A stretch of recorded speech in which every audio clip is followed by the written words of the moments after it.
Hi guys, आप देख रहे हैं टाइम टेक और आज मैं आपको बताऊंगा स्नेक आइलैंड ब्राज़ील के बारे में। ये जज़ीरा इंतहाई ख़तरे से दो चार जहरीले Bothrops insularis golden lance head pit viper का वाहिद कुदरती घर है जिसमें परिंदों की खुराक होती है। आखिरी बर्फ़ानी दौर के खात्मे के बाद हज़ारों साल पहले जज़ीरे पर सांप फंस गए थे। जब समुंदर की बढ़ती हुई सतह ने जज़ीरे का सरजमीन से राब्ता ख़त्म कर दिया तो आने वाले इर्तिगाई दबाव ने सांपों को अपने नए माहौल के मुताबिक ढलने की इजाज़त दी। आबादी में तेज़ी से इजाफ़ा हुआ और जज़ीरे को आवाम के लिए बंद कर दिया गया। ब्राज़ील की रियासत साओ पालो के साहिल से तकरीबन 33 किलोमीटर यानी कि 21 मील के फासले पर वाक़या ये जज़ीरा तकरीबन 4,30,000 मीटर रकबे पर मुश्तमिल है। ये जज़ीरा सतह समुंदर से 206 मीटर यानी कि 676 फीट तक बुलंदी पर है।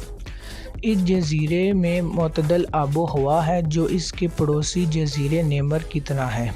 जज़ीरे का 0.25 किलोमीटर रकबा बारिश के जंगल से ढका हुआ है। बाकी इलाके बंजर चट्टानों और घास के मैदानों पर मुश्तमिल है।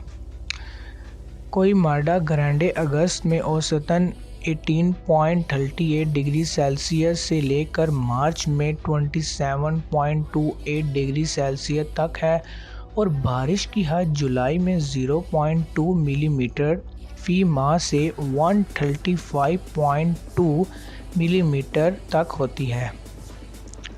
ब्राज़ील के बहरिया ने जज़ीरे को आवाम के लिए बंद कर दिया है और जज़ीरे पर सिर्फ वो लोग हैं जिनको इजाज़त मिली हुई है, यानी कि वो तहकीकी टीमें हैं जो डाटा इकट्ठा करने में मसरूफ़ हैं।